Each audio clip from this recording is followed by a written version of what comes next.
tend to do this a lot. I tend to float about. To be honest with you, Ed, it's my show. I can do what I like. If I speak to the guy in there and say I want, I don't know, McFadden and Whitehead, the disco version, 12 minutes long, we'll have 12 minutes of that, and we'll come back in 12 minutes. But I wouldn't do that because there's a lot of people listening. It's a very popular show. So tell me about the Jersey boy DePaula when he finally gets in the ring with Bob Foster. What happens? What goes wrong? Well, I mean, the first thing that is a bit curious is that he actually leaves Foster on the floor for a while. Right at the start of the fight. Yeah. It's bizarre, that. A bit of a shock. A lot of people look at that carefully and they think, oh, it was a bit of a shove. It's a punch shove. Yeah. But it's a punch. Absolutely. Because he seemed to be going, trying to dig for the body there. Yeah, it's just a shot, then he's off balance. That still counts as a shot. Yeah. So Foster didn't like it and to say the least goes to the floor but comes back after the mandatory 8. But then Frankie then makes about 3 quick descents, and of course the New York boxing rules in those days, you're down 3 times. Doesn't matter if you're not groggy and looking like grandma, or on the whiskey or whatever. You're out. And he didn't look too banged up. He'd taken harder punches from Dick Tiger. Didn't have a shower. He said, I can't have a shower. Don't deserve a shower. But he'd taken much harder punches from Dick Tiger and other people during his career. But the thing is, did he complain? Did he moan? Did he scream? Did his corner moan and complain and scream? Not at all. They just said it was a bit slippery. He sold all those tickets. He's an Irish American fighting this great champion Bob Foster at the Garden, where he'd already had a lot of fights. He had a following.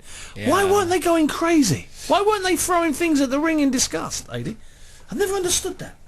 Yeah, that's a good one. Why not? That's a good one. I think they were just so shocked and disappointed about it. And they got him out of the ring too quick. A bit like Kevin Mitchell recently against the Australian kid Michael Katsidis. Got bashed up for 3 rounds and it was over, and the crowd didn't realise. It was almost like they were stunned. All right, yes. Maybe. I mean, maybe. Possibly that. I know DePaula's... Well, there were complaints. I mean, you'd see... Afterwards, proper complaints. Yeah. But even during the fight, somebody mentioned something like, they ain't going to pay me $2 to come and watch this. Actually, not $2, $30, Yeah, it's a decent price. For 1960s. And I think Frankie's brother was somewhere in the stands. He punched this guy in the face. Who sort of suggested his brother was a bum, so he punched him.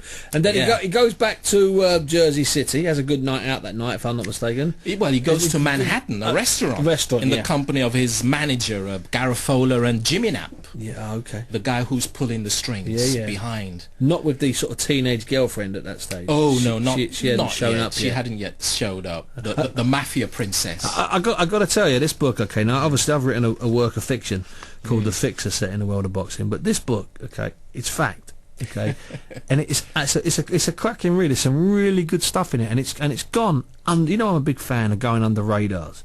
Okay, I like to drag things that have gone under radars out, and this book has gone under the radar. So I'm doing my bit tonight, public service broadcasting, BBC and all, to drag it out of the radar. So the Bob Foster fight is 1969, 22nd of January. That's right. He has 2 wins after that, even though he's already been sort of charged with something. He's already been some sort of suggestion. Copper robbery and then perjury. And he gets shot in 1970, doesn't he? That's right. And he finally dies many months later. 4 months later. It's a horrible, horrible death. So.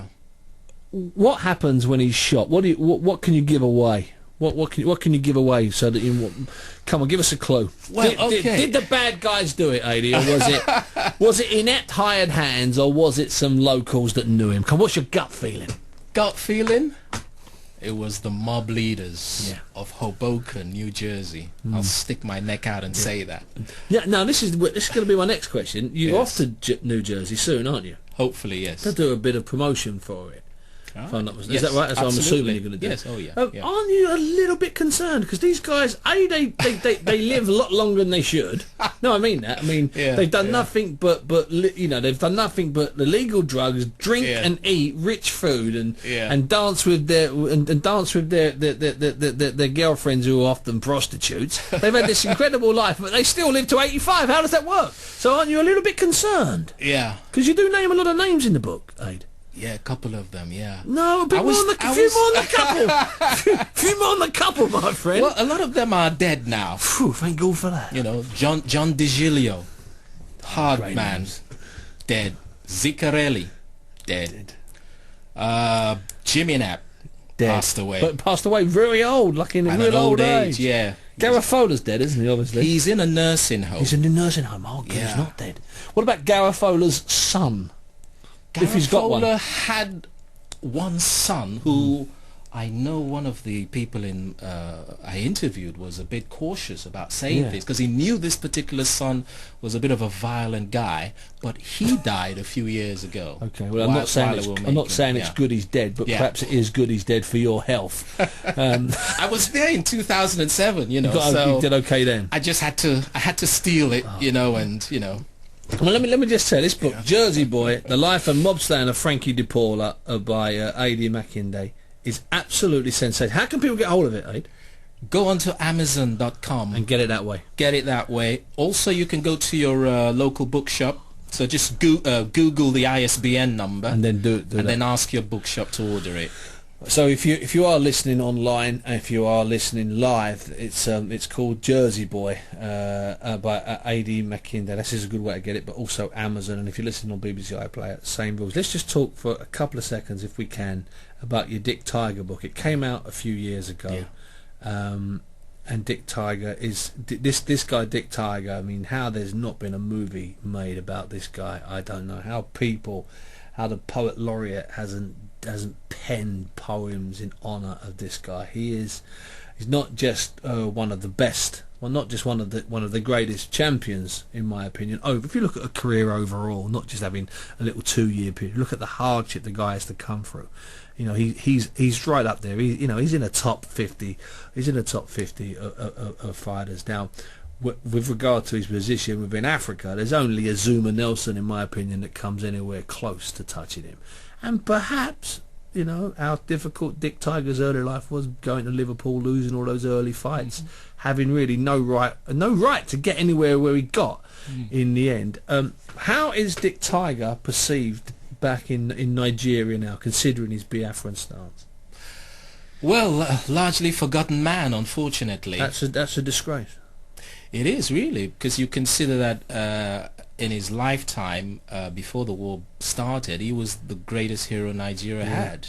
They fought a big match, Dick Tiger versus Gene Fulmer. Former world champion at Ibadan, Nigeria, promoted by Jack Solomons, and Jack Hart, referee from England, came over.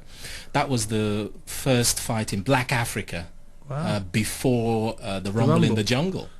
And he was a hero of immense proportions, lionized. Hey, you talk about poet laureates. You've got calypso songs written about him. Him and Hug and Kid Bassie. But he was such a big hero, and his prestige went down when he took sides in the Civil War. He felt he had no choice but to support a secession, which was done largely by people of his ethnic group. Igbo. The Igbo people, that's right. And he did whatever he could. You remember that Biafran towel or... the robe. The robe, the Foster fight, and, he'd first worn that when he fought Roger Rouse. The troubles had already started when he fought those two battles with Jose Torres, but he was still a Nigerian then. And he gave his MBE back, or sent it back to the American embassy in Washington. Absolutely, that was after John Lennon had handed his in, and it's all the rage handing those in. Yeah. How can people get hold of the Dick Tiger book? Same way. Same way.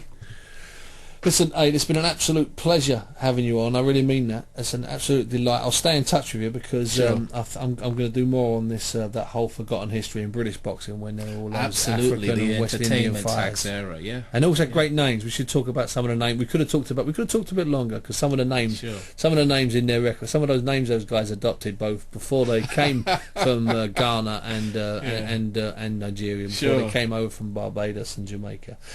Adeyinka Makinde, thank you very much for your time this evening. It's been an absolute pleasure having you on. Now